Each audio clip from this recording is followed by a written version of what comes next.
Hello and welcome to Power Reflections, a proud member of the Duff Network where we reflect on Wildbow's most rowdy work as it releases. I'm Ruben Morehouse. And I'm Elliot Diebold. And we're coming at you live in the Discord. Live. We've been doing these live recordings for a while, Elliot, and I really enjoy how the vibe has changed doing a live recording versus when it's just us quietly alone. It's really fun. This is a huge improvement. Yeah, I really like just having people posting stuff in chat. I feel like we're not great at always responding to it quickly, but it always is quite nice when we get things in chat and we kind of bounce off them. It's fun. Yeah, the other hard thing is because I think typing is slower than speaking. Somebody will often make a great point after we've started talking about the next thing, and I don't know how to manage our flow and momentum. Yeah, there are often great points being made by people in Discord that we just have already kind of moved on from and we don't really quite circle back around to yet. So I guess what I'm saying is if you want access to the extra cool level of conversation about the stuff that we're talking about in the episode, join the Discord. It's free. Anyone can do it. And everyone should. Anywho, you can do that at duffmedia.com/Discord is the instructions there. Anywho, while we're here, let's talk about Wild Abandon, shall we? Not just the Discord. We're talking about Wild Abandon 18.3 and 18.4. 18.3 has Avery, gets a visit from one of the girls from the... Sorry. I didn't write this bit, and I'm having trouble kind of processing the sentence. Avery gets a visit from the girls who's one piece short of the puzzle, Elizabeth Driscoll. Yeah. Which girls? I typed that bad. It's girls. Singular. Oh, girl. Okay, sorry. Yeah, I get you. Gets a visit from Lizzie Driscoll, who is unreasonably upset, in my opinion. Yeah, it's funny because it's a complete turnaround. Like last week in 18.2, if Elizabeth was the voice of the Mussery contingent that was shutting down the misdirected anger at the Kenneteers for the most part, or at least trying to keep them calm. And yet, now they've gone near Dom, and that's just completely set her off. And I can kind of get why she's upset. But, as Avery continuously points out through this conversation, her issue isn't really with Kennett and the Kenneteers. No, it's not. It's clearly I love how Dom is he could have been at risk. What if another group of Musser practitioners had gotten violent and he'd gotten caught up? And Avery's isn't that a you problem? Clearly... In my opinion, Lizzie is pissed off that Dom is here at all and doesn't want to get upset at her dad/family or at Musser because she's too cowardly to change sides. So she just has to take out her anger on targets that clearly don't deserve it, like Avery. They didn't target him either, which is, I guess, maybe a reason that Elizabeth could be upset if they targeted him. But they didn't. They did. They found him alone and kind of took him and quote unquote manipulated him. But no. They didn't target him because he's Dom Driscoll. It just happened. No. He was alone. But also, it's just nonsense because the point is he was alone as a 10-year-old in a hostile territory. It's not their fault that they talk to him. Yeah. If anything, she should be thanking them because they could have done worse. No, and not just that, but they found this kid who she clearly doesn't want to be too involved in this situation and said to him, hey, here's a way to not be too involved. Here's your route out of this. She should be fucking thanking them. Yeah, but of course you're going to be upset that people rando strangers who you think might be your enemies approached your 10-year-old brother. Yeah, I don't know. If I was Lizzie, the question is, would I be more upset that rando people offered something helpful that I want to my brother, or that my family and friends that I trust did something that I explicitly wanted them not to do with my brother? Yeah. Well, I think she was just too close. She was too. This is the thing that really, she was upset that he was here, and then this was the moment where she was oh, it really could have gone wrong. And I think she was just too close to it. I agree. I'd hope.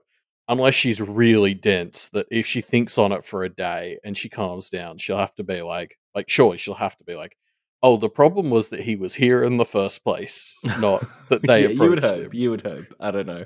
I think it was just too soon. Level of faith in these practitioners is not especially high at the moment. Elizabeth, I keep feeling we've almost got her, and she's almost there. We'll get to this again later in the chapter, right? Because again, we get to this point where it's oh, it's so close.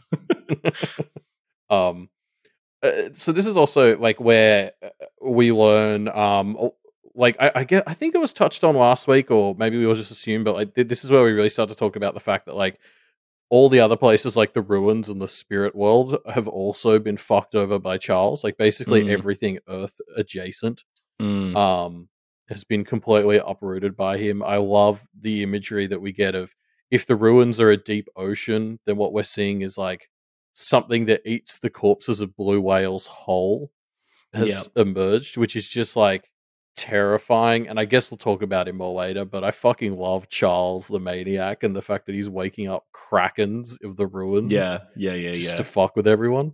It is very fun. Obviously, Charles's plan is going to get some airtime over this recording because we have a chat to the man Yeah. himself about it later. Um, but yeah, it's quite fun. We'll talk about it more when we get there. Yeah, and I think it really sort of ups the ante in terms of making it clear why the practitioners can't leave. Like pretty much everywhere is. Well, Charles has been very thorough. Yes, he's doing a pretty good job of his somewhat haphazard plan. I think it's really fun too, because especially the ruins and the spirit world are the two that really get mentions, and they're the two Mm, that like the ruins is where all the sort of emotional echoes and shit go, mm, and the spirit world is like reflective of like the spiritual balance of the world. So it makes sense that those two are really fucked right now because what Charles has done is just flipped, the script on everyone's emotions and the shit going on. Like mm. of course, they're the two that are really also getting caught up in this. Yeah, Like I yeah, wouldn't be surprised if he didn't have to actively fuck with those too much. This like a lot of this would just be a side effect of what he did yeah. to Earth. Yeah, yeah, for sure. Oh, Um, Charles, what a Oh, character. the digital aether also gets a mention, Mm, which I wanted to call out because I think we heard about it like last week, and I think we've heard about it earlier in the story briefly. yeah. But like, what? What? We have no idea what that is, right? Like, No, other than the fact that it's like the technomancy yeah, but blossoming realm.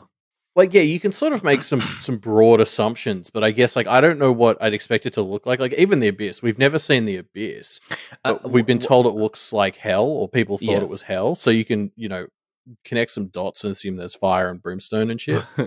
What I'm picturing for the digital ether is, that episode of Futurama where they go to the internet and they're like flying around in that kind of like 1980s It's a Wreck It vibe of what Ralph the realm. internet is. Yeah, no, but genuinely like kind of Wreck It Ralph esque memes and ads everywhere, porn and Oh, stuff. the Emoji Movie.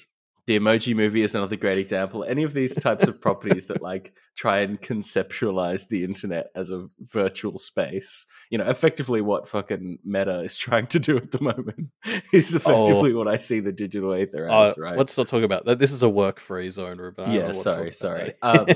But yeah, and Yeah, then, you can very easily imagine like, because the internet does in a very tangible way have clear subcultures and lore and stuff like yeah. that, right? Like, I'd be like how the ruins is a cube. Like I don't think, and I think actually the digital aether reference we got last week was about the specific subzone that had to do with like how it was replacing memory. So I'm sure it's a very mm, diverse space, but like, yes, I'm sure it's not just this kind of meme version of the internet, but I do think, like, genuinely, as a modern person living in the modern world, the kind of subcultures and like rules that you get on. I guess I wouldn't call it rules, but like etiquette, maybe, that you get on different parts of the internet, all these kind of weird structures and stuff. It really does just lend itself very perfectly to being a realm. And I don't know if Wildbow's going to explore it in this story because I feel like it would be a bit, outside the scope, but it would be we've very said that fun. before. We have said that before. um, yeah, I don't know. It'd just be fun to see kind of what its vibe or its deal is because Mm, I could see it going in a lot of different directions depending on what we wanted to do with it. It's also just fun because like I guess technomancy is a very realm or like spatially oriented practice already. So mm, the mm. idea of a realm that is the realm of a realmsy practice, Yeah. like there must be some. It must fuck with the concept of space in a lot of fun ways. Like obviously we're seeing We've seen the stuck in place and how that's fed into found Kennet with Miss's ability to like fuck with perspective. I imagine the digital Aether, like there must be a reason people aren't using it to zip around everywhere. Mm. Well, yeah, I'm sure it's. My suspicion is it's probably not especially like stabilized or explored, really, because technomancy does still feel like a pretty, I don't know, like a low status, I guess I would call it in practitioner eyes, like practice, which probably means it's not, Yeah, just you know, especially valued or especially kind of studied. underdeveloped and kind of wild, Yes. I suppose. Yeah. Yeah. Um. But yeah. Anyway.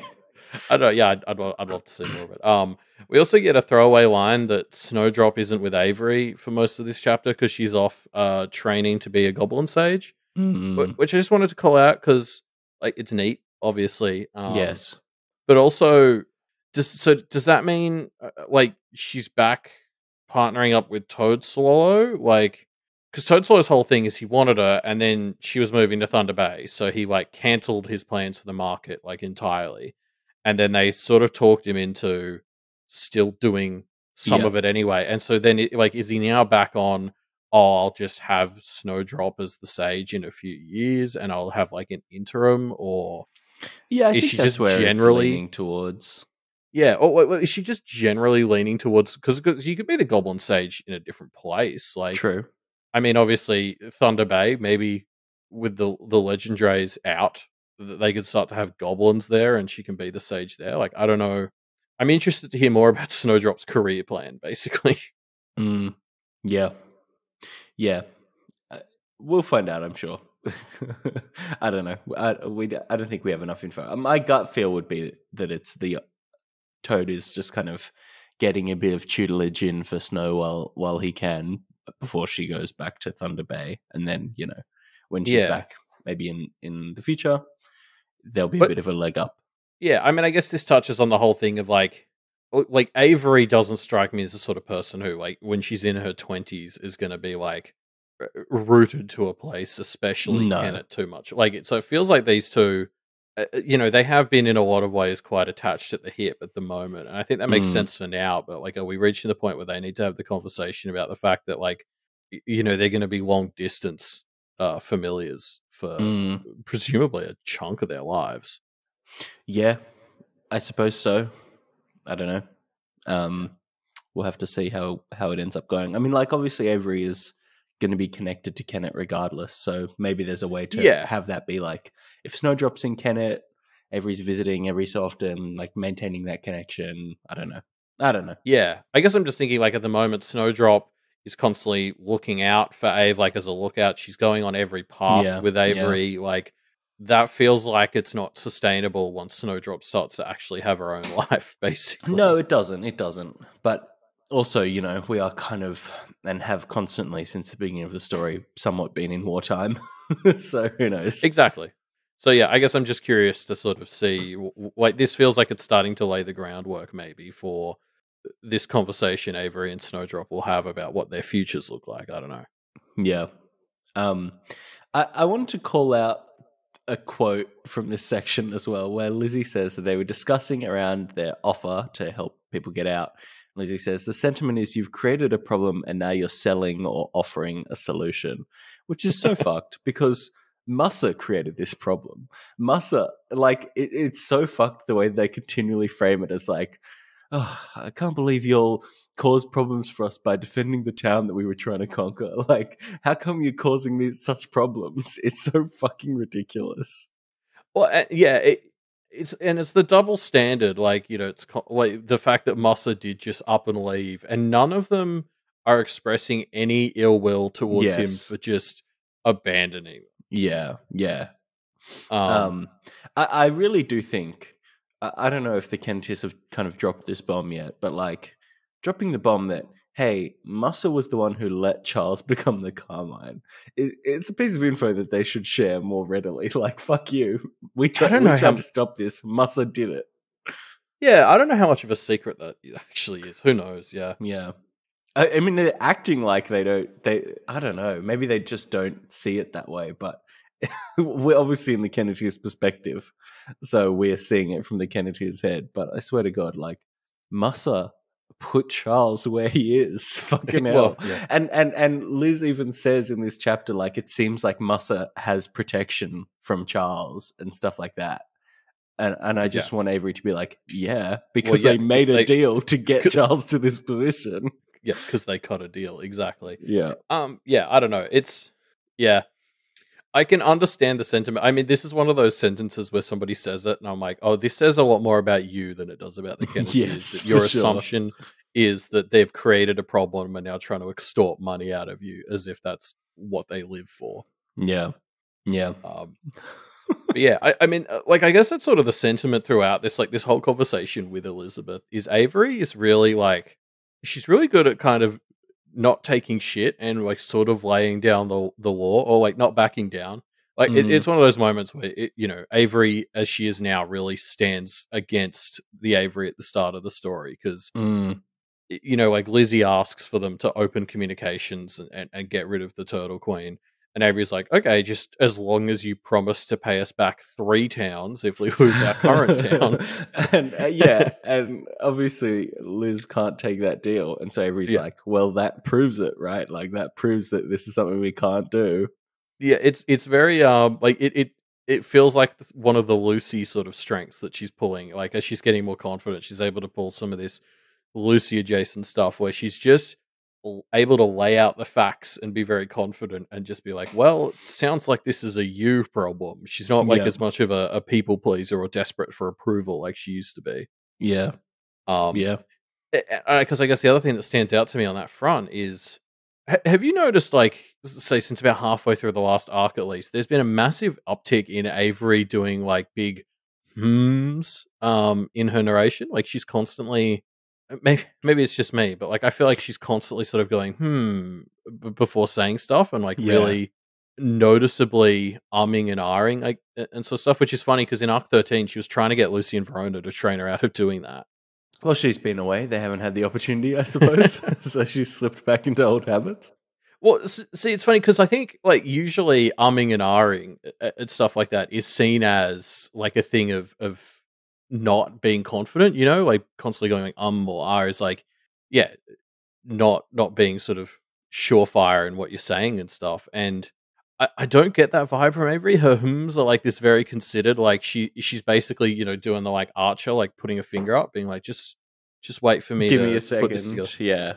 Yeah. And like, almost every single one is followed by her kind of laying down like some sick shit. So it's just, it's almost turned into this, like, strength thing for her. I'm actually really digging her, like, like, when she does it to Verona, she's like, I think we might have miscommunicated about this. It's warped from, like, I think, like, a filler to, like, a marker of, hey, hold on, I've got something to say on that. It's not a polite, it's like a polite way of her saying, wait a second. Give me a sec.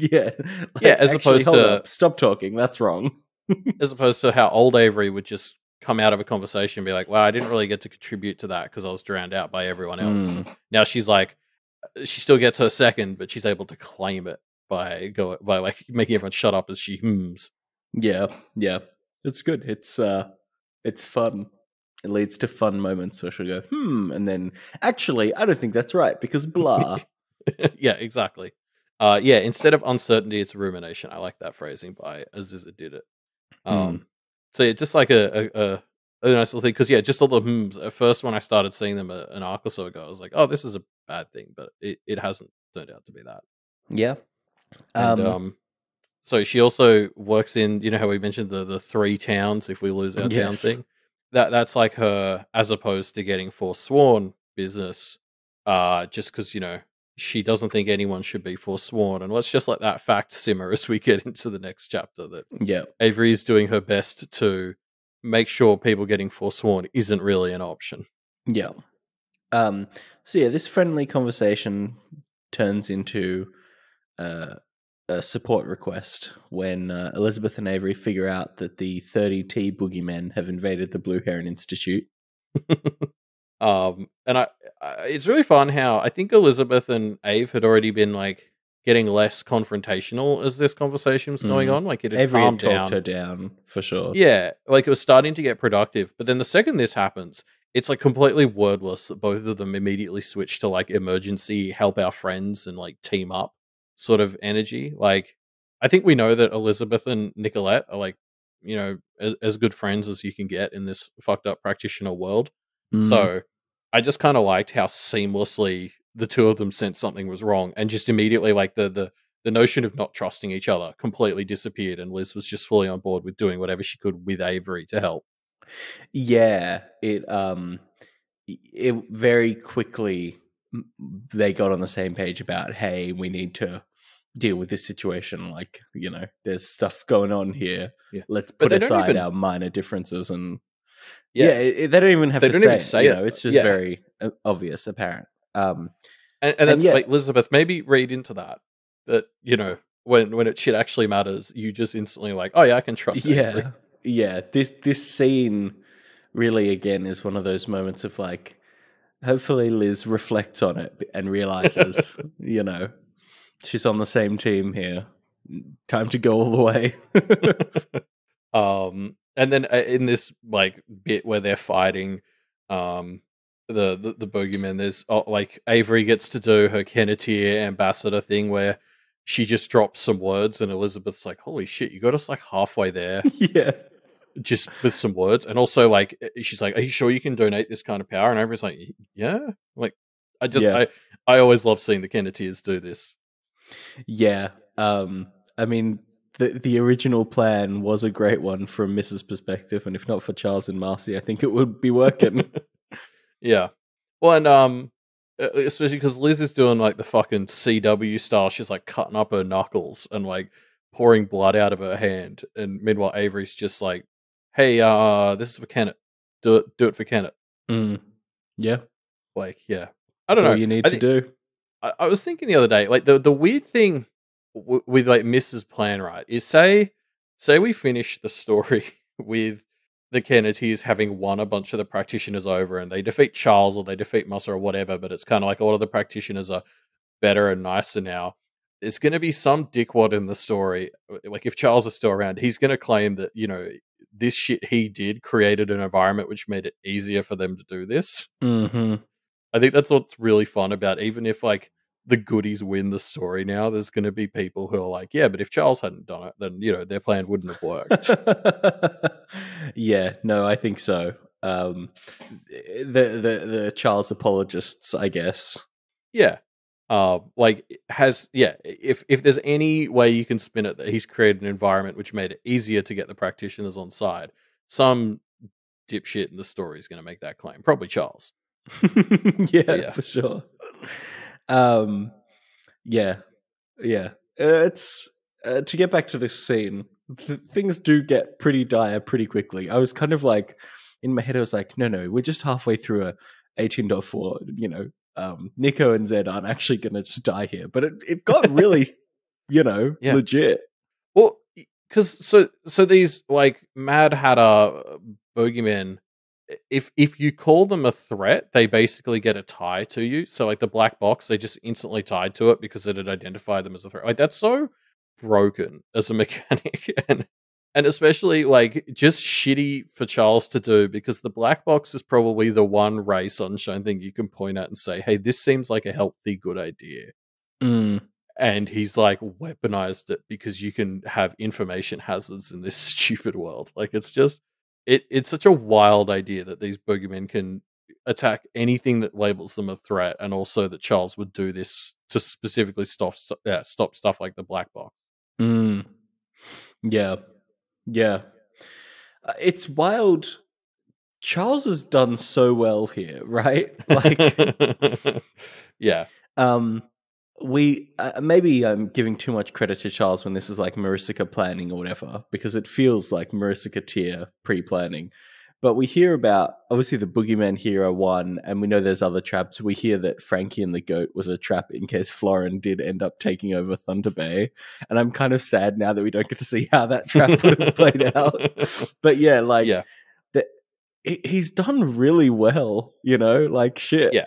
I think the core plan is very Charles, and like a lot of the monsters are probably his. But you're right. There's probably like Marisica has presumably acted as a consultant for like, okay, well, if this foreign power tries to intervene, what traps do we have that can combat that? And stuff like Frankie and the Goat was. I think that was when in the part in like Arc 14 or 15 where Avery was like, yeah, Marisica's still helping him.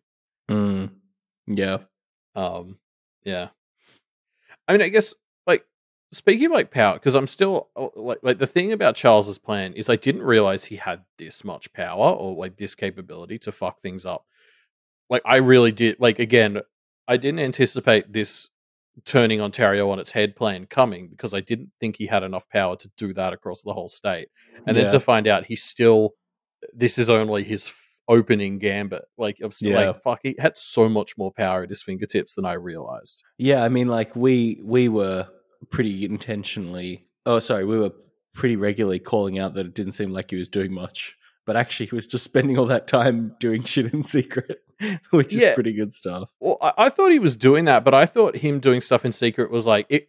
I thought the ability he had to do something was like turning Marcy into a goddess. Like I think we were throwing around that prediction before his ban because it's like that seems about the extent of what he can do. So like I've just consistently underestimated the amount he can manage to fuck shit up, basically. Yeah, And, like, I guess it also makes me wonder, like as well, while we're talking about like Avery powering this diagram of the words, what's the Kennet power base situation at the moment? Do you reckon?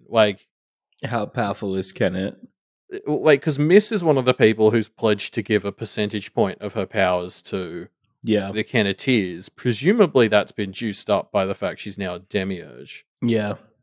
Does found Kennet or does anyone from Kennet Below? Because when they're talking about like the Kennet Below Council when they got integrated, like I guess I'm just interested what is the Kennetier power sit at? Like, are they approaching the point where they have the same level of power they did when they had the Hungry Choir?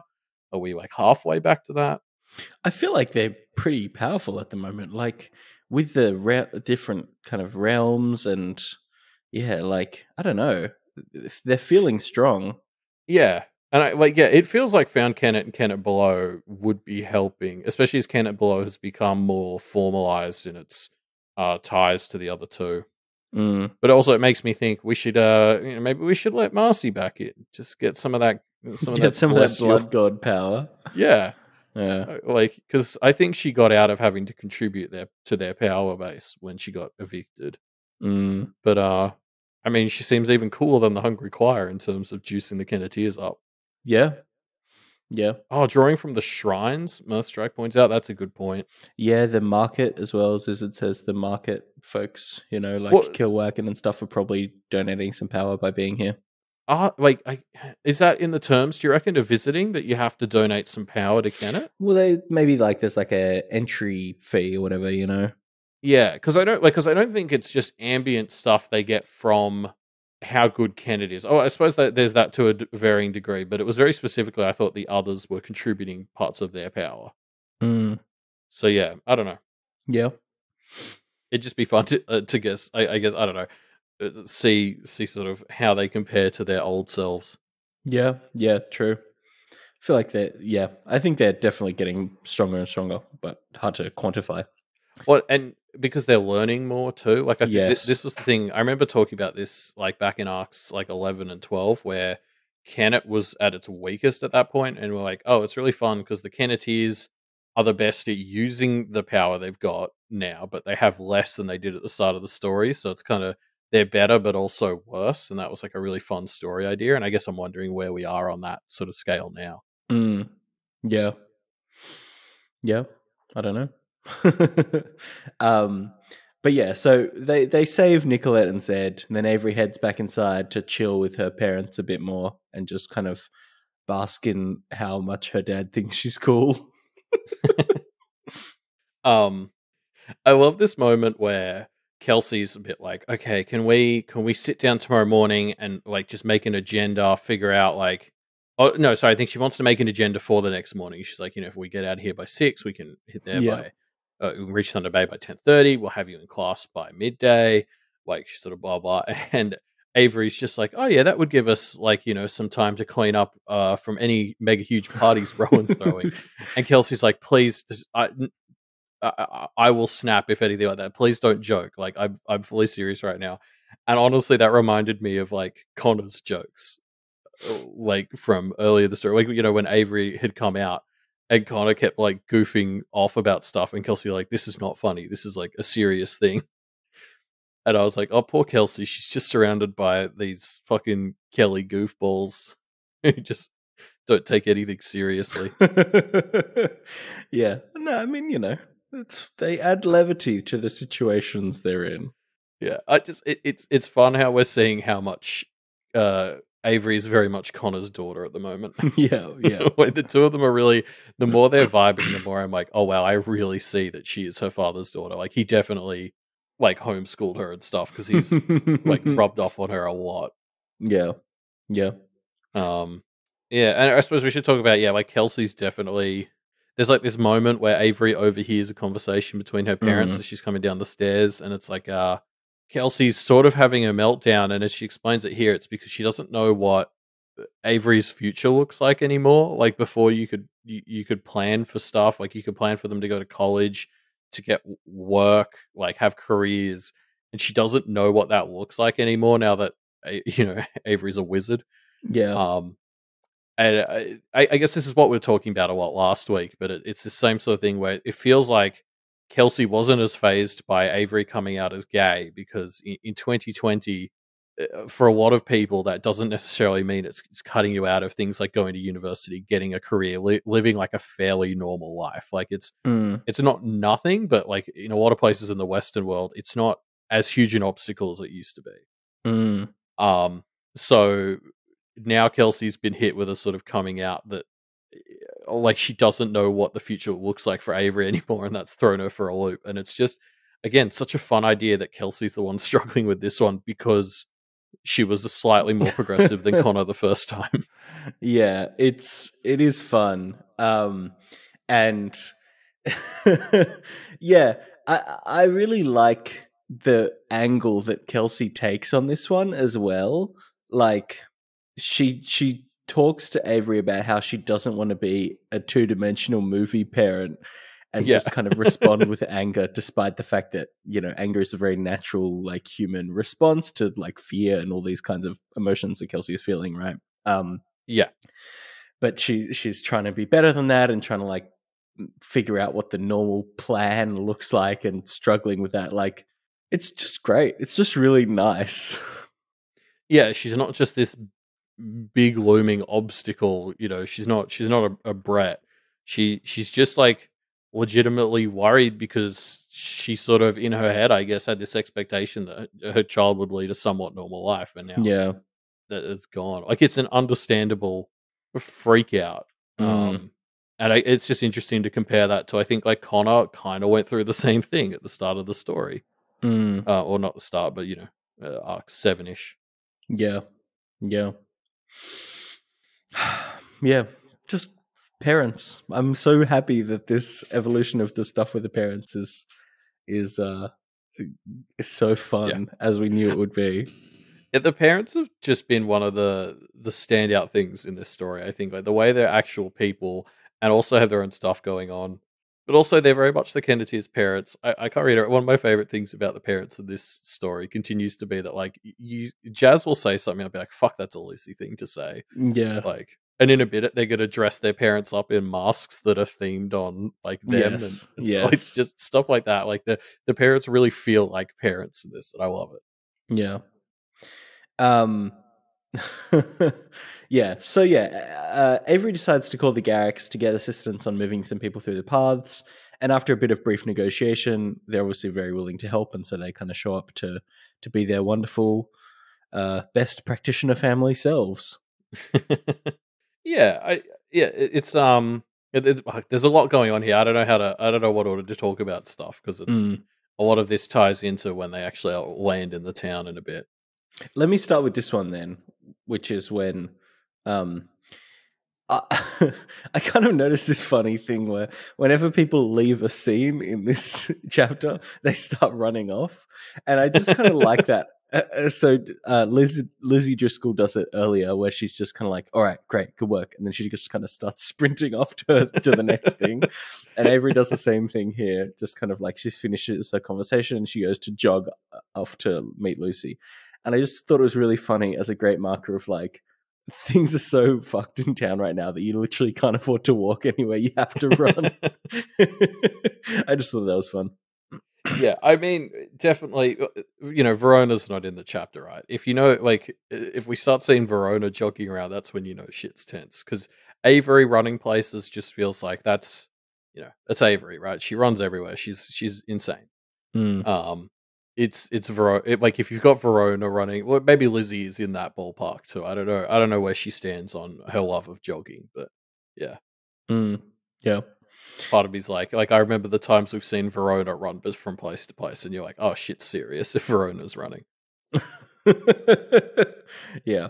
There's a moment on this phone call where Cliff Garrick asks if there's a possibility to get a marriage deal, which is classic practitioner stuff. Love that. Gotta love it. Respect the hustle. Yeah. On that mindset for sure. Yeah, funny stuff. Yeah, I love it. I do love how he's like, so we have a bit of leverage over you. Huh? I don't suppose we could squeeze out a marriage deal. And she's like, no, I'm in a relationship. And he's like, yeah, that's fine. Get some life experience. And then when you turn it to Jude's just like, Dad, can you fucking not?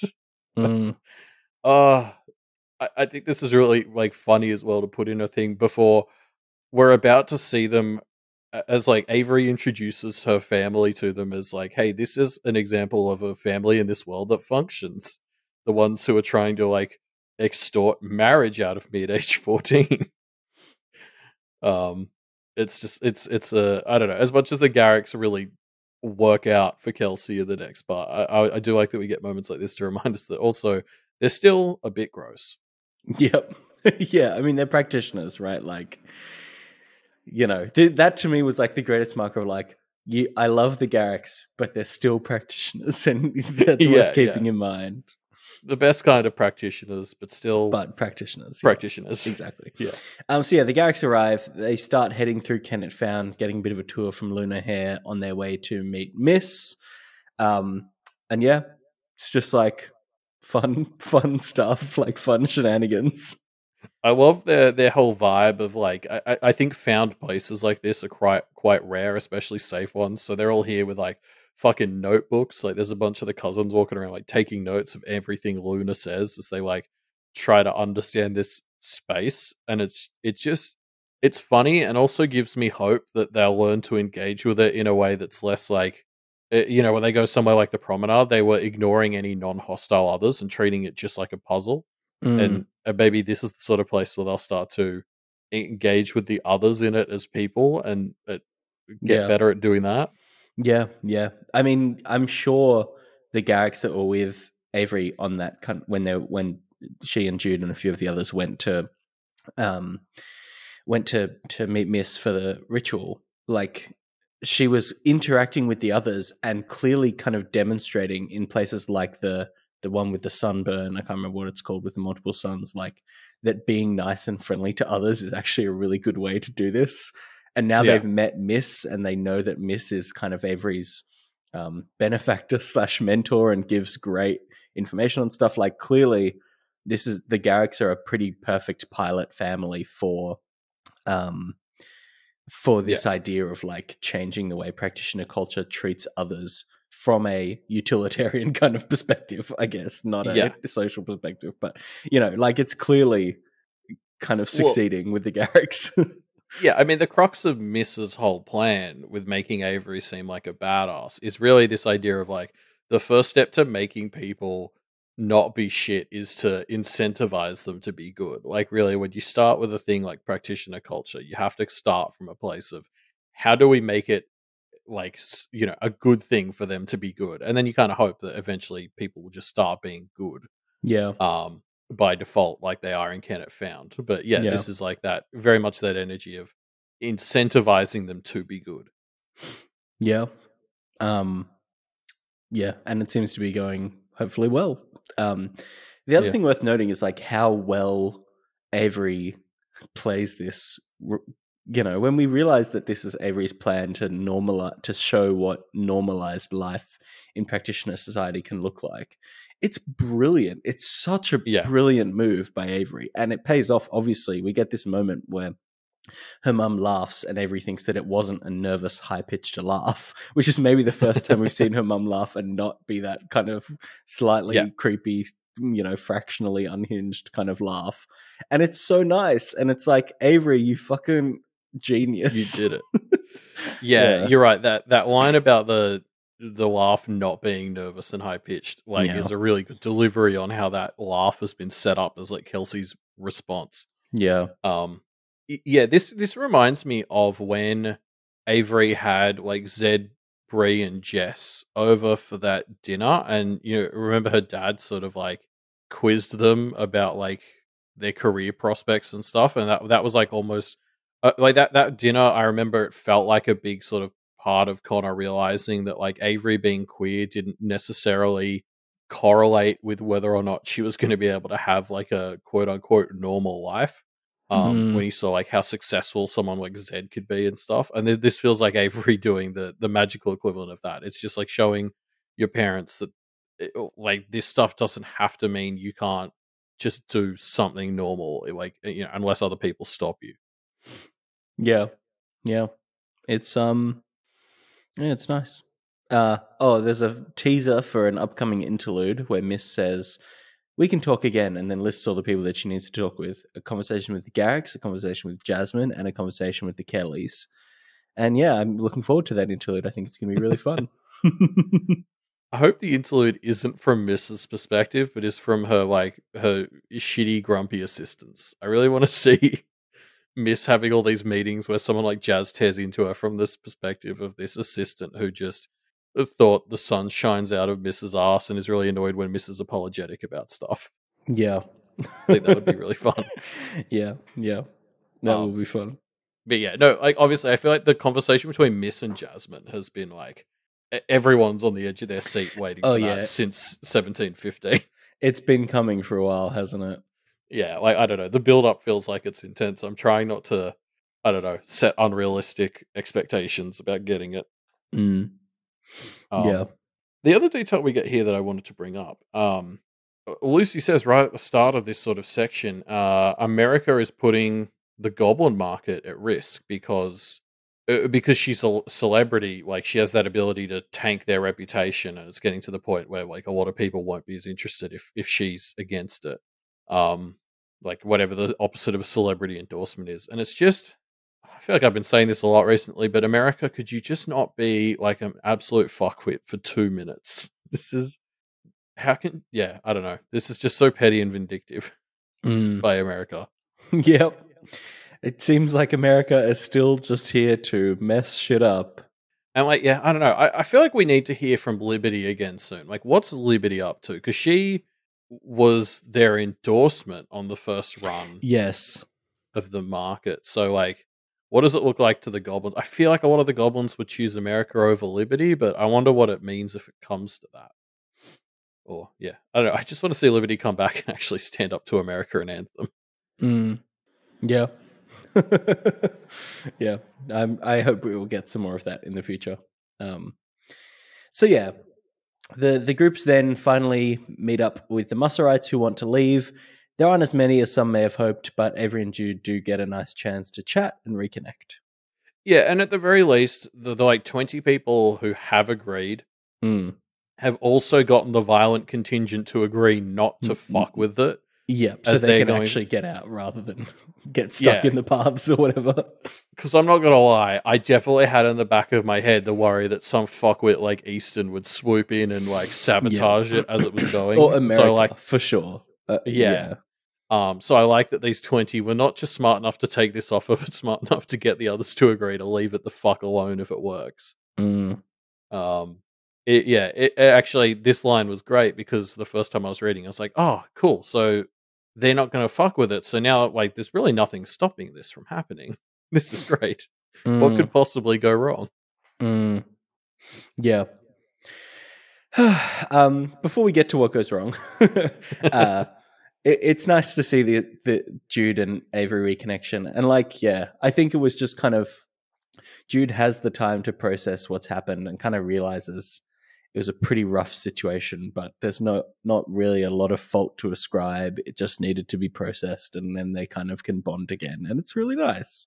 Yeah, I think there's a lot to be said for how Avery did her best to give him space and was very not pushy about it. Yeah.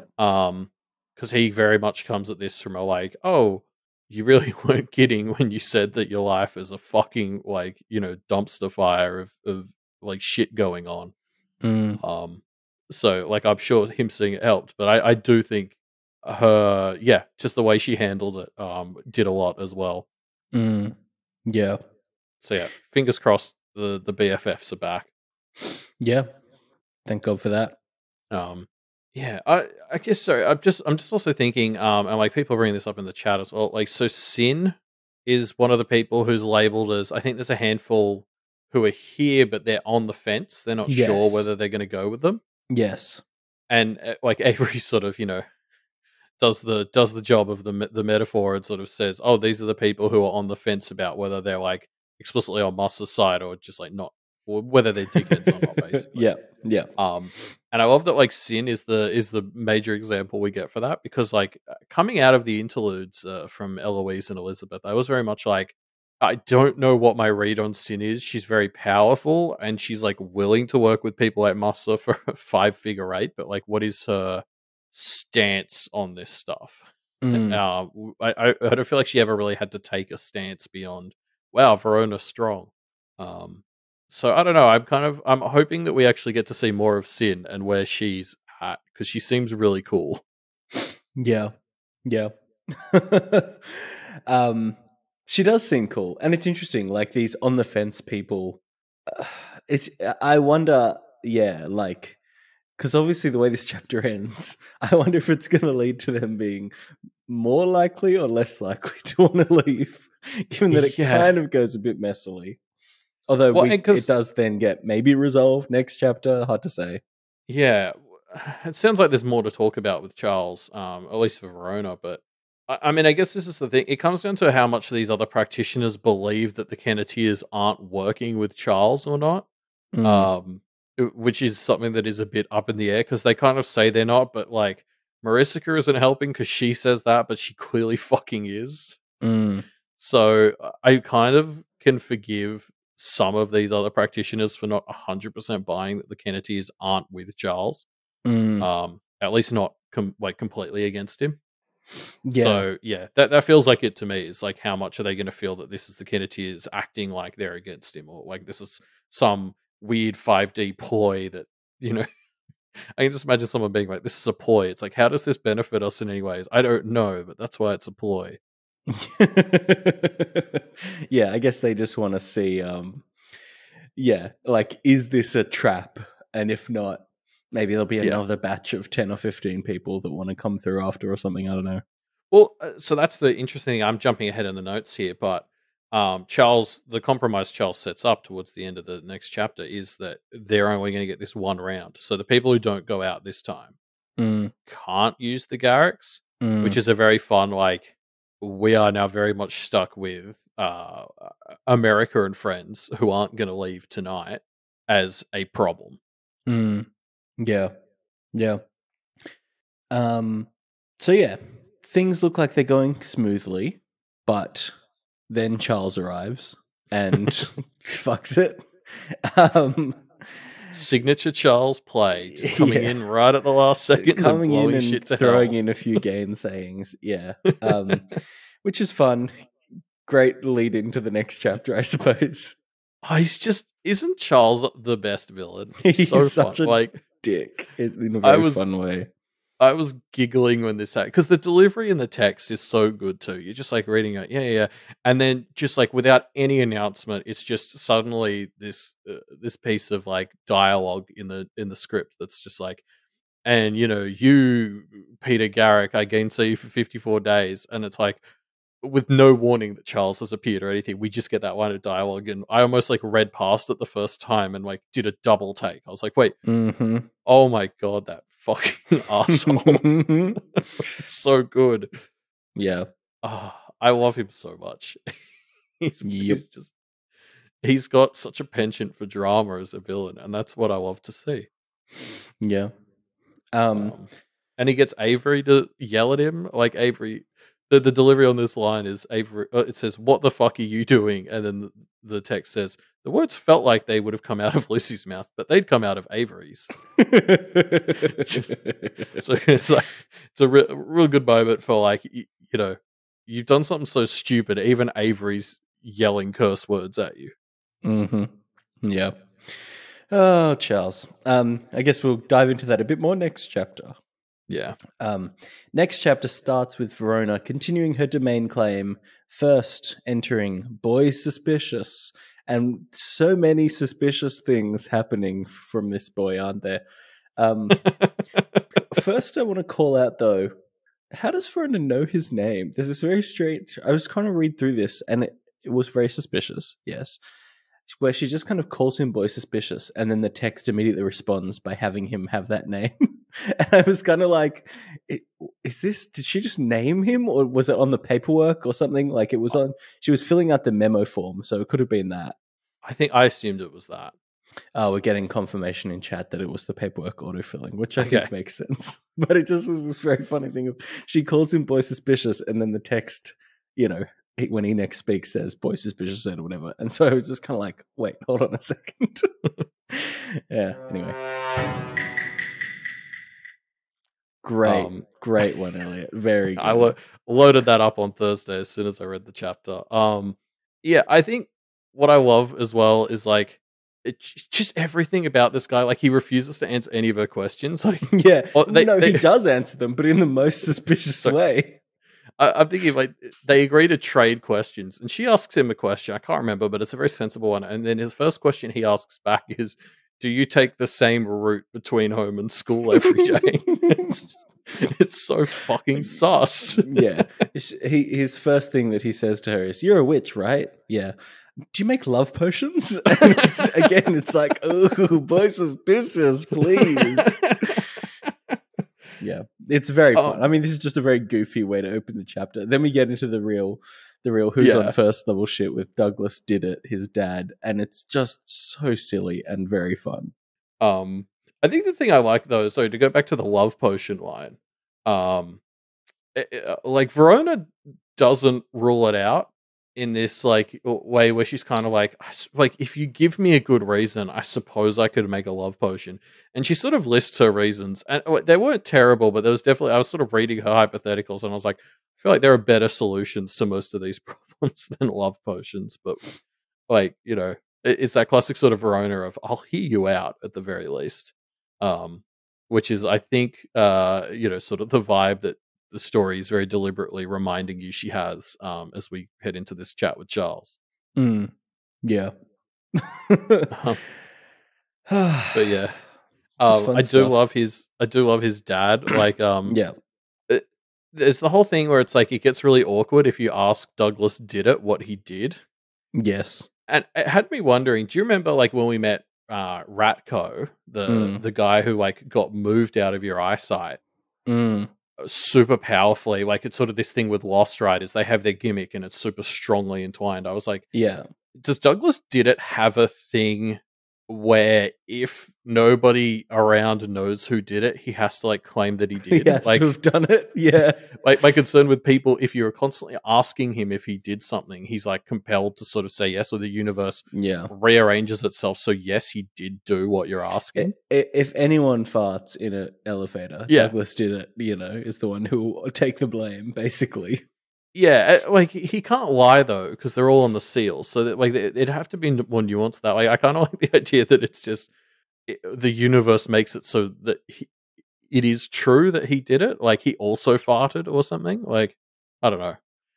I love the idea of this guy who is guilty if you ask because he has to claim that he did it. Yeah, which feels crazy powerful in the right circumstances. You could use that in a way that's not good for him. No, the fact that he has to always take the blame is rough for poor Doug.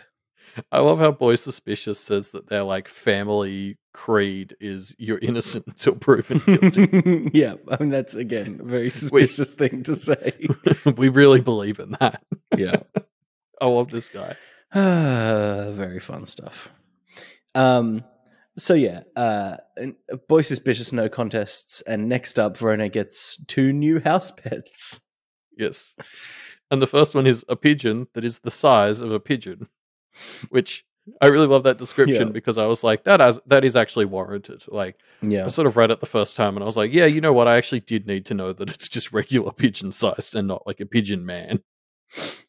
Yeah. Yeah. A very fun description that it's a pigeon the size of a pigeon.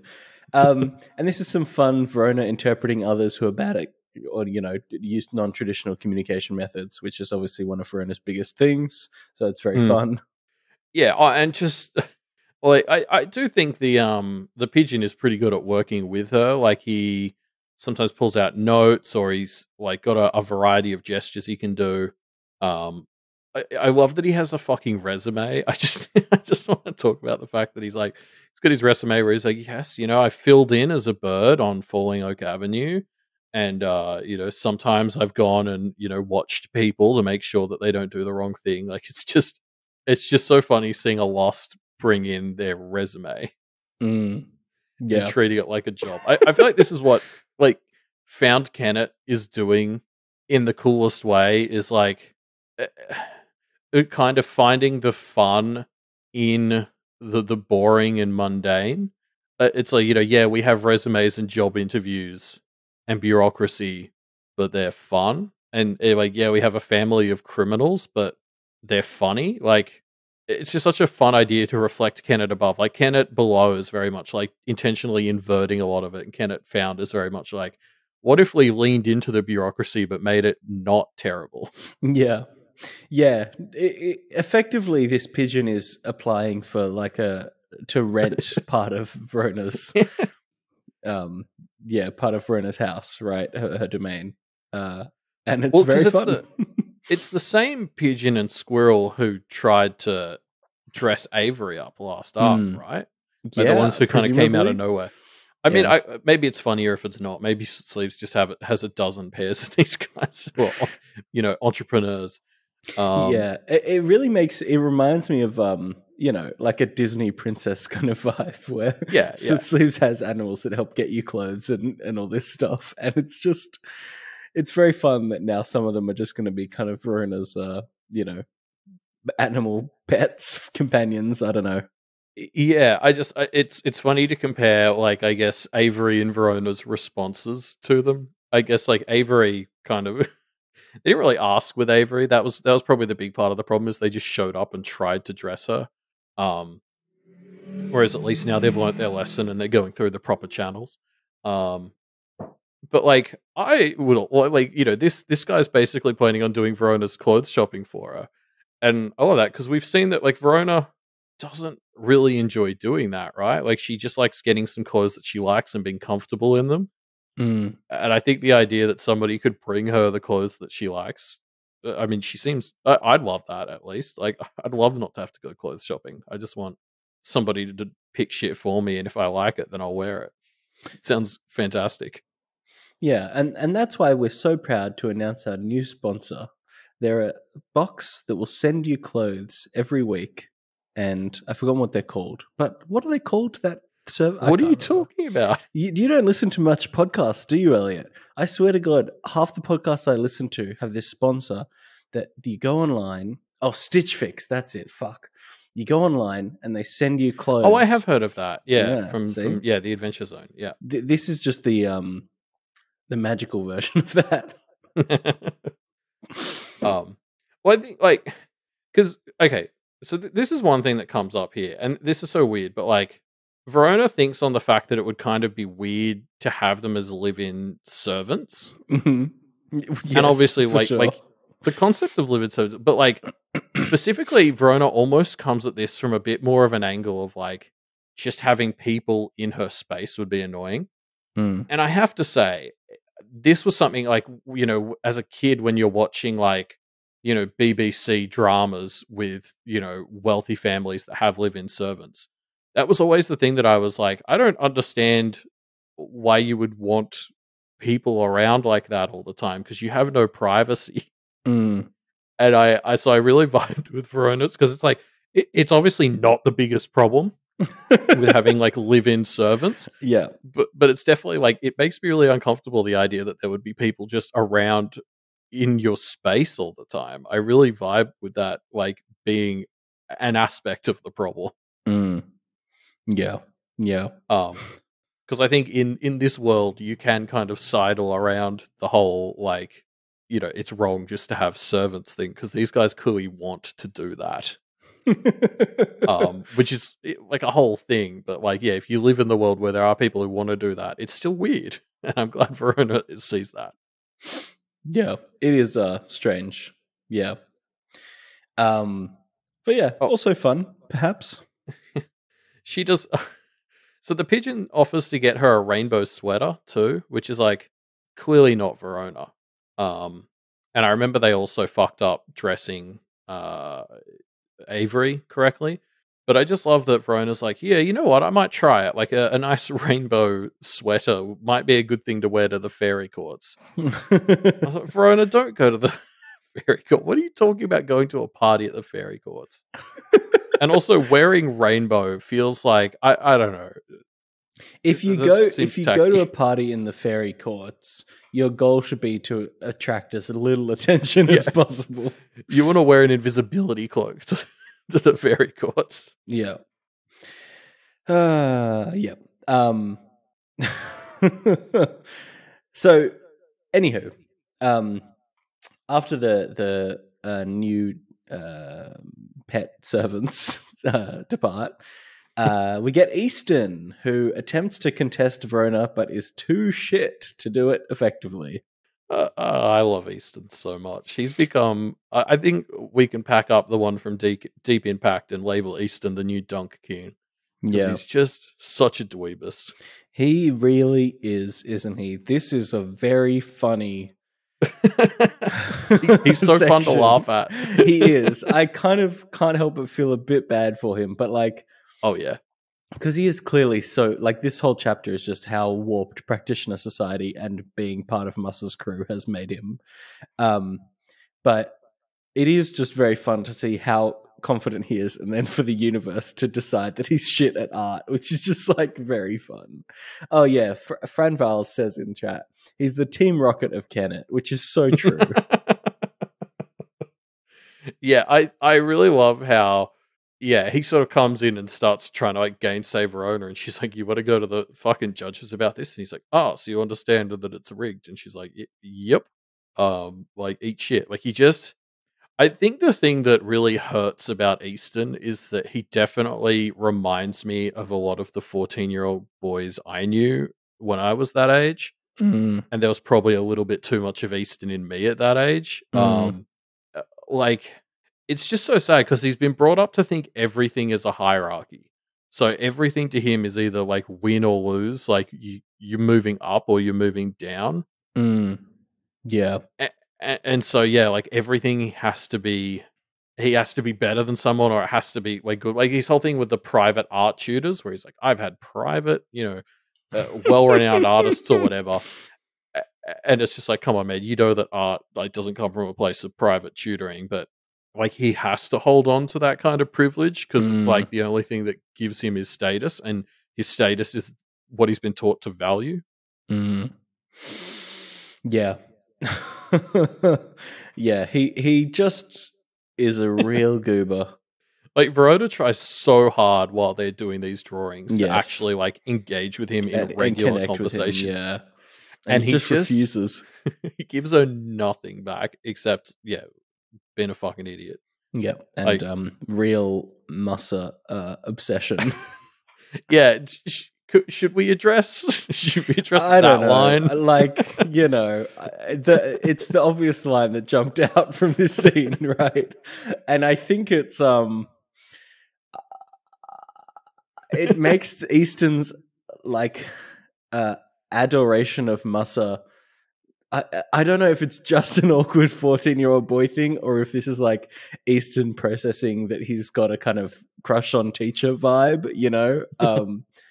Yeah, I don't know. It's impossible to know. It's yeah. I think it's one of those lines that like I'm definitely taking the read that like that's just that's his like internalized misogyny. Like he just thinks that Yeah. like that is how women get power, or like the Yeah. easy way that they all want to do it like that. But it's just well, like yeah, I guess how can you say something like that and not And not pause and reflect. like, even Verona's sort of like, wow, that's there's a lot to unpack there is I think Yeah. how she phrases it. And it's like, yeah, pretty Yep. much. Yeah, I mean, there's also like all this stuff where he's trying to tell her how good Mossa is, and he's like, yeah, why am I surprised that you see having powerful familiars under firm control as a negative? And I was just like, yeah, why am I not surprised that you see it as a positive? Like, it's just that there's no point arguing with him. Yep. I love him though. He's such an idiot. Although to give him his credit, to give Easton his credit, that he does. Verona is like talking bad against Mossa, and she sort of says, "What? I'm supposed to think he'd treat a woman nice, or he'll raise good kids." And then she goes, "I don't even want to marry or have kids." And then Easton's like, "And the world seems a little bit brighter." And I was like, as much as I hate Easton, that is a very good comeback. Yeah. Good stuff. But then he, when he loses, he has to give her his practice, and so he quote unquote owns her by giving her one of his most advanced ones that's way beyond her level. And I feel like everyone's response to this must have been like, "Oh, buddy, you fucking numpty. If you think you've got your head around it and it's not at Verona's level, you've severely misunderstood your relative skill levels." Like, yeah, there was a lot of talk of self-coup, and I think him giving her his most advanced practice is his ultimate form of self-coup, because there's no way this doesn't come back to bite him in the ass. Yeah. This is one of the most Chekhov's-y guns in the story so far, surely. Yeah. I think it'll be pretty fun if that ends up happening, for sure. Like, it's just such a great ending to this scene where he's totally misunderstood where he stands. That, yeah, he thinks he's owning Verona by giving her something that will be too advanced for her. And it's like, mate, you clearly have no idea who you're dealing with. Yep. Goofy stuff. So yeah, after we get through Verona's domain claim, or halfway through Verona's domain claim, Charles comes in and is like, enough of this stuff. Let's get to the real business. He's come to compromise. Yes, Charles has come to bargain. Yeah, it's first of all though, the parents are here too, and Jasmine gets a nice moment where she's like, "Oh, this is actually really nice. I love how artsy it is," and it clearly kind of warms Verona's heart. It's just very fun stuff. Yeah, Jasmine continuing to be the closest thing Verona has to a parent. Mm-hmm. Like, because when they first show up, Verona's actually kind of embarrassed that the parents are seeing this place. Like, yeah, she hasn't had time to clean up. But yeah, Jasmine's just immediately like, "Oh, I love that it's doing art. I really missed that you stopped art, and I'm glad you're doing it again." And it's just like, yeah, complete turnaround from just that sentence. It's so good. Mm. That said, she does try to mum her a bit. There's this great thing where she asks if Verona is eating and if she's safe. And Verona sort of says, "Yeah, it's my house. I don't really have to eat, blah, blah, blah." And Jasmine's like, "That you didn't answer yes to either of my questions." And Lucy sort of mumbles like, "Oh god, she's getting better at this." And I was just like, this is going to be so fun now that Jasmine can see through their bullshit. Yeah. Or like she just the Kennedys have been so carried by Verona not answering questions to get them around the no lying thing, and it's like we're already starting to see that doesn't work anymore. Jasmine's caught the fuck on, and they're in serious trouble when it comes to sneaking shit past her now. Yeah, it's it's very fun. It is very fun. But Jasmine's not going to fall for it anymore. I can't wait. Like this is honestly like in terms of awakening the parents, for me, this was honestly the biggest concern that the Kennedys should have had is if we awaken Jasmine, we're going to be able to get away with a lot less bullshit. Yep. They should have worried about it more. And I'm still worried for Biscuit in this regard too. We haven't yet had, because I mean, yeah, Jasmine meeting Miss, that'll be fun. But Jasmine meeting Biscuit, that's the moment I'm really here for. And I can't wait to see poor Biscuit now getting just hurt by Jasmine and Lucy and their anti-drug propaganda. So yeah, they're having this conversation with Charles, and I really love this line where they're talking about all the things that Charles has done to fuck them over. And Charles says, "Again, I have no particular grudge against you three." Charles growled the words, the quality of his voice making it sound like he might. I just thought this was a very funny line. And it's like Verona, I feel like it's Verona in her head just noticing this and kind of making a little joke to herself in this very intense circumstance. And it's classic Verona. Because you get these like every few chapters. I don't know that we call them out enough. But, like, you're right. These moments where you get like really intense characterization through the phrasing of narration like that. It's like a really fun device. Like I definitely can think of a few examples for like Lucy and Avery as well, where it's done the same thing, and you're like, oh, that's a very like this was a very Verona thing to think in the midst of this conversation. Yeah, yeah, it's very silly. So yeah, Charles attempts to convince the girls that he's not a piece of shit, but it doesn't go so well. Yeah. But I think, like, I guess the first thing to bring up here is it feels like, we talked a lot last week about how, like, we kind of have the vibe that Charles genuinely does like and respect the Kenneteers. And this conversation essentially confirms that. Like, he really doesn't want to be working against them. He wants to be working with the Kenneteers. And he's just a bit blind to the reason why that's never going to fucking happen. And it's why you get these disconnects of when there's one point where Avery is like, yeah, we've always hated forswearing, in large part because we were very empathetic towards you and the terrible situation you were in. And you can sort of hear that, yeah, like Charles hears that and thinks, oh, yes, they want to be on my side, and doesn't hear the like implied, but we fucking despise you as a person. Yeah. It's very Edith level rationalization that there's still a chance. Yeah, and but it's just yeah, I guess it feels like it's coming from a less toxic place with Charles. Like, I don't know, I genuinely think he thinks the Kenneteers are great, and he just doesn't understand why they won't work with him. And yeah, I don't know. Yeah, I kind of love this angle, like that. Yeah, the big bad just genuinely doesn't see why they need to be enemies.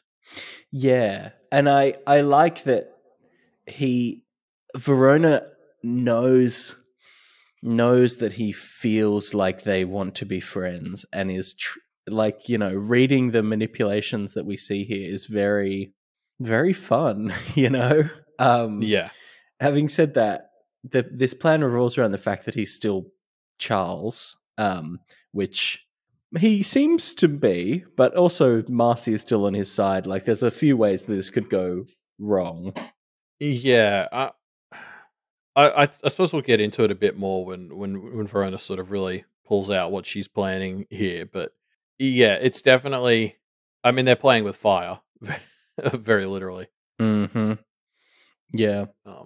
I mean, I think my real takeaway from this whole segment was really the part where I guess I kind of come at this. I guess I'm the podcast Charles apologist. I was very much, and I think Verona was in a similar space where it was kind of like, I don't I'm willing to hear Charles's plan out. I don't like that he's killing all these innocents, but if he came and was like, look, yeah, I'm going to kill these 10,000 people or whatever, but it's actually going to fix practitioner society, I'd be at least willing to hear him out. Mm-hmm.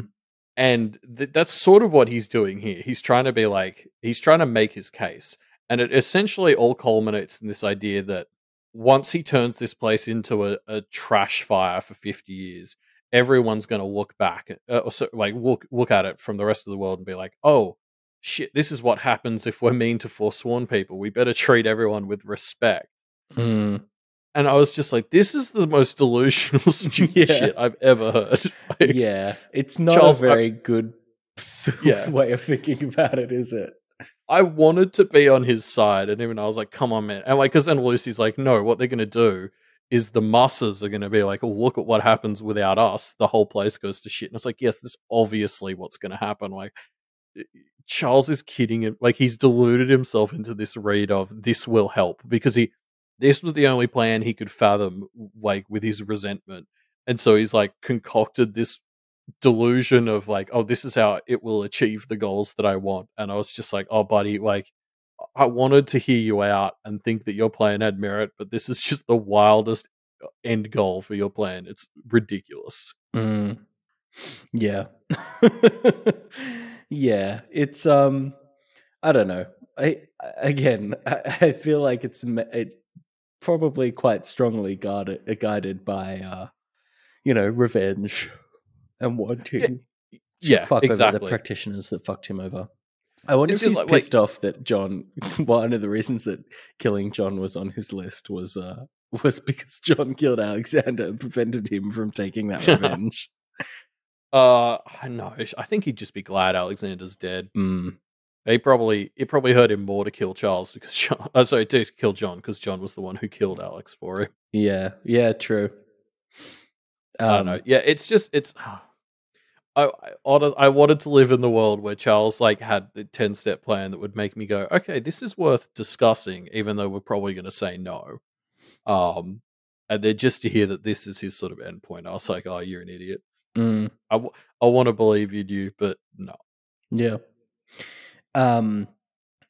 There's a very fun line here where Charles drops this "I'm not close to being done" moment, and it is very good. It's yeah, just like a real nah, this is not even my final form kind of vibe. Yeah, which like again, I just keep underestimating how much power he has to work with. I really thought this was going to be it, but Yeah. he's got, No, he's got more tricks up his sleeve. he's planning on leading a long campaign with this shit. He's got what a fun villain. Yeah. Yeah. But eventually Charles decides to compromise and Verona continues to live her most devious life. Yeah, and so we already talked about this a bit, but this is obviously where we sort of it's like a fun bit of story pressure because now these 20 people we get out tonight are the only ones that we're going to get. So there's still going to be the 40-ish hostile people, which now we can't turn them around and be like, oh, well, now we'll let you go with the Garricks. Like they're here. Musser's a day away, presumably.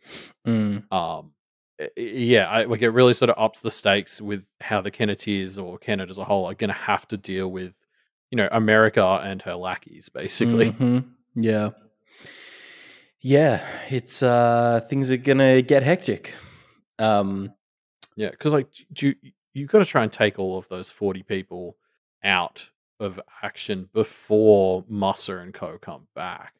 Yes, But then they yes. spend the whole time fighting before Musser. Then that doesn't leave them time to prep for Musser himself, who's the bigger threat. Yeah. Yeah, I don't know. Charles has a line where he says something like, Musser has no idea the kind of hell that will rain down on him if he takes Kennet, and if he knew, he would fucking leg it or whatever, right? Yeah. And so I'm kind of like, I don't know. I wonder if maybe they can convince Charles to be a bit more proactive and a bit less punitive, like, hey, maybe help us before he takes Kennet and stop him from taking Kennet. I wonder if he's not allowed to, right? Because I think he's as a like, judge. I think he's weirdly less effective in the places he has actual jurisdiction as opposed to like the lordships he takes over. I don't think there's any rules against the judge just unleashing monsters into a lordship. It's just normally a stupid idea that they wouldn't do. But so like the lordship is what gives him the ability to fuck shit up here. Yeah. Yeah, that's interesting. I wonder. Definitely could be. I think he's also probably not. If Musser is like, I'm coming here to make a lordship claim, he's like not allowed to interfere with him beyond their deal. But yeah, and this is also where Charles does shrink Verona's domain claim down by about a day. which is really nice because I'd been operating under the assumption that Verona was essentially in her domain claim until Musser was going to be back, which I was like, that seems unideal. So at least now she's got like a day to help the team prepare for Musser and Anthem and shit to come back. Yeah, yeah, which is nice. Thanks, Charles. And yeah, this is very much like Verona getting into her manipulative vibe. Especially we've seen the Carmine loneliness through Verona's eyes, so it's very clever kind of trick, and it seems to be working. Like Charles basically concedes everything in this conversation and doesn't really ask for much in return because he clearly still wants to be their friend. Yeah, well, essentially, what he gets out of this is basically that he's opened a dialogue with Verona. Verona is the one who seems to be setting herself up to be his the tailor and the undersiders sort of vibe. Yeah. And I mean, like that's the thing that jumped out to me with this is Verona's coming at this with this angle of I'm manipulating him, and we'll have this dialogue, and I can trick him and stuff. And I was Yeah. like, Verona, you are very good at that. Don't get me wrong, but also by your own admission, you probably don't have as much of a problem with his plan as the others do. Like, Yeah. I worry that she's maybe overestimating her ability to not have that dialogue go a little bit both ways, especially if Marissa is helping on Charles's end at all. Yeah, it's yeah, I don't know. I kind of have the same thought of like, she's banking a lot that she can manipulate him here, and it's interesting. It's interesting. We'll see. Yeah, I kind of don't doubt that she can. I just think it'll be interesting. I think it would be naive for her to come at this from the perspective of she will get like a 100% win over Charles if they're like, trading words and stuff. And I think, yeah, I don't know. Like honestly, that in some ways that might actually be helpful if it's someone like Verona who actually will like hear him out better and actually indulge his points to some degree. That might actually help with the whole finding common ground thing that he wants to do.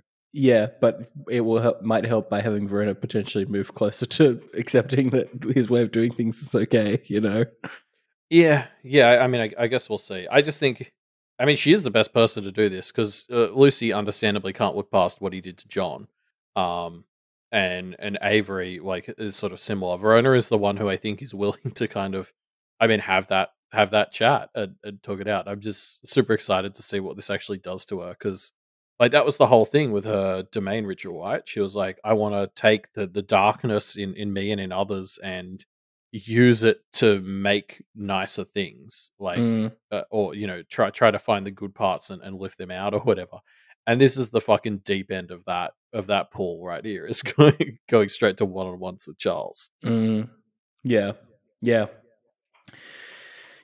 I mean, it sets up this continued interplay between Verona and Charles, and as this conversation kind of proves, it's a very fruitful avenue of plot that will be very fun to explore. Yeah.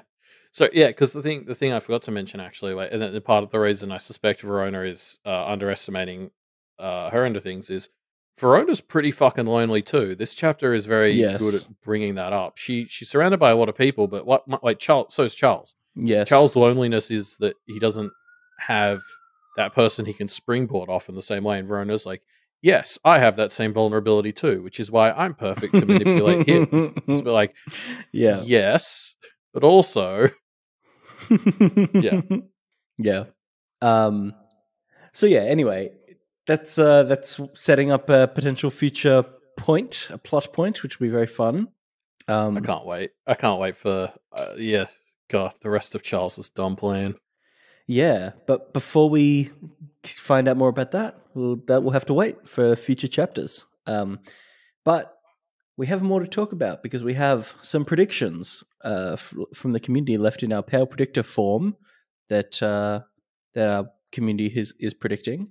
I'm going to start with my one first, Elliot, which is a prediction from Knowledge Nomad, who predicts that we're going to get a secondary trio comprised of Melissa, Luna Hare, and Bracken as like a representative of each of the Kennets. And they won't awaken, but they'll be kind of formalized as a assisting trio. And I do really like this prediction. Just like a thematic representation of just a citizen from each area that isn't, we obviously have like the Bitter Street Witch and all this stuff, but just a citizen that isn't, in any real position of power, so that we have a connection to what the day-to-day life for the, innocence of each area is like. I think that's a really interesting. We can kind of already see that Melissa and Bracken are slightly taking that position, and Luna Hare clearly can kind of be taking that as well. So I like it a lot.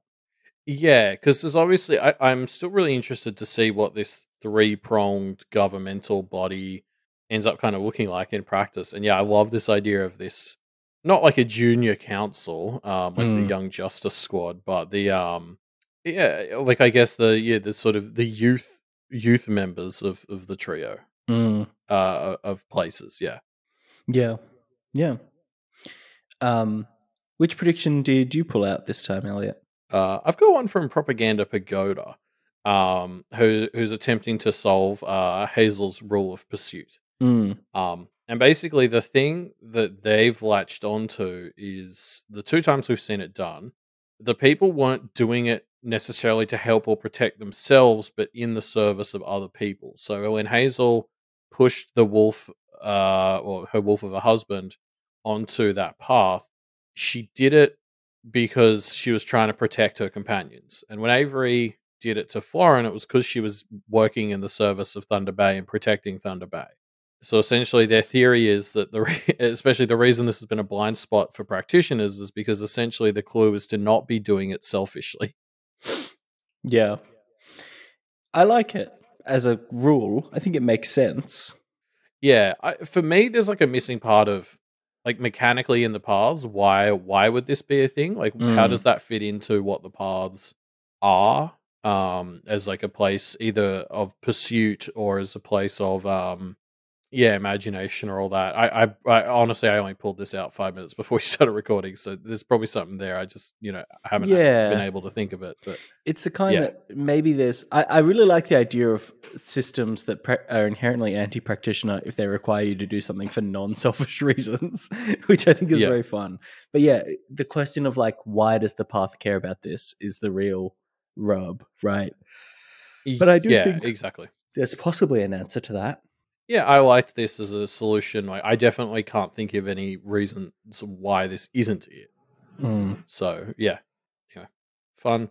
I love that. Also, just that we've still got Hazel tinfoil popping around. Yeah, true.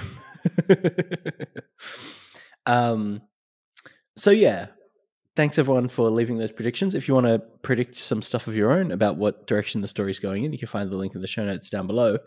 But also, we have been running a discussion question this past fortnight, and it's time to revisit those answers. So if you're not aware, the discussion question was, which foundling or other character who got a one-line description would you read a whole story about? What would that story be?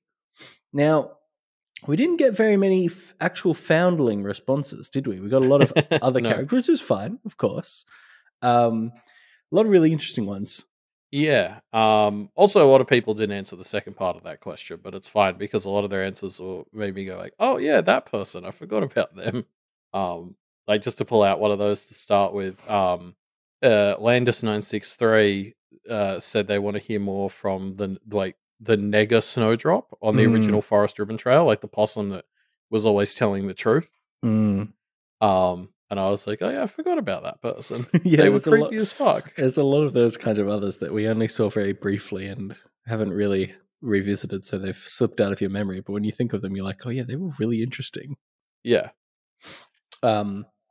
I pulled out, I think my favorite answer was from Smunchlitz, who talks about, back from the Famulus text, the kind of straight man cop and the spirit of a young 12-year-old alcoholic girl who knows the streets, who they team up to solve crimes together, basically, which I just think is a great premise for like a buddy cop story, of the cop who finds a ghost. And, season 1 is about them trying to find out how she died and who her murderer was and all that stuff. And I just think it would be really funny. It sounds so much like it's already A buddy cop. A buddy cop, a real buddy cop show that might exist, like the cop and the ghost, but this one is a ghost that's a 12-year-old alcoholic. Oh, but also she's very specifically like she does drugs. She runs in the underground. You know, she doesn't follow the rules. Yeah.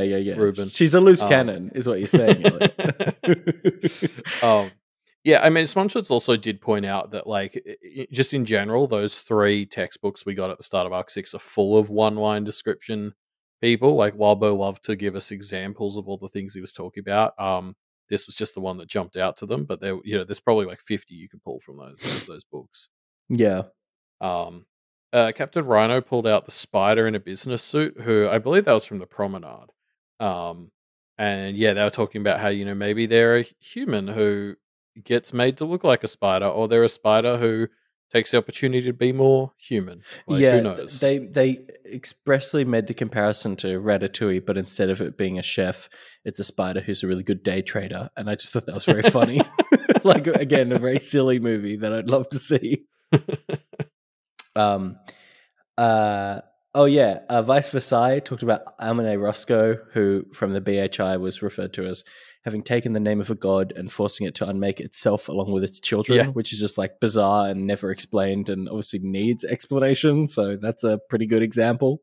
Yeah, he's appeared in the story a handful of times, but is essentially still a one-line character in my brain because he's done more or less fuck all. Yeah. Like, he appears in scenes and kind of fades into the background. Yeah. So I totally count him as a valid answer. Yes, for sure. I wanted to call out Cintile just listed the mum with the 3 kids who we saw again this week. We've seen them twice now. Yeah. But it's just like a normal mum with 3 kids that are wearing like fucking Dark Souls boss helmets and shit. And that is just a very fun concept. Yeah. Yeah. It's good stuff. What was another? Oh yeah. This one from Shinvi. It gets one mention from Radical Ray, where he says, "In the past, I've seen a clockwork rabbit masquerading as a practitioner trying to get into my good graces," and that just feels so slapstick, like a clockwork rabbit, maybe in a trench coat or something like that, trying to pretend to be a practitioner. Like, "Oh yes, please, I'll take one secret." It just sounds fun. But also, yeah, like, where does the rabbit come in? Like, my favorite thing about this is that, like, a clockwork person masquerading as a practitioner would have been enough, right? But the fact that it's a clockwork rabbit adds this whole other layer of, was it a human-sized rabbit? Was it a clockwork rabbit inside of a body? Like, there's questions that need to be answered about this setup. Yeah. No questions answered. We got Scroozer, who does a really good answer, actually. So Rook talks about this town that she basically left to die, and they became other, and then many of those others joined Rook's team later. And I think, like, the thing that I really liked about this one was Scroozer was talking about, like, this would be a really interesting answer, not just from the perspective of like exploring human/otherness as obviously a strong theme from Pale, but also exploring this other kind of area of the world, which is these Oni wars that we haven't really gotten into, but are clearly kind of significance to the world. So a potential great lens for that as well, which I think would be really interesting. I will say, I don't think that was from the Oni wars. That was from a war in Wales, which was one of her later ones. Right. Still, but that doesn't an Oni war, I guess. Yeah, that doesn't really discount the point. I'm just being pedantic. Yeah, I like this one because I agree. I'd love to hear more about some of these past attempts at overthrowing the status quo, I guess. Yeah, for sure.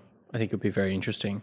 I also wanted to pull out one more from Tagid, who calls out the Eldritch Twink, which is the guy who was kind of lounging on a bench, and beneath his clothes was some kind of horrific monster. And I just really loved that Tagid gave them the name the Eldritch Twink, which is very fun. So. Oh yeah, it's like, Yeah, I'd forgotten about that guy. Terrible. Like, just horrifying stuff. Yeah. Um, Yeah. yeah. So thanks everyone for leaving your discussion question responses. And you know what that means? It's time for a new discussion question. Elliot, take it away.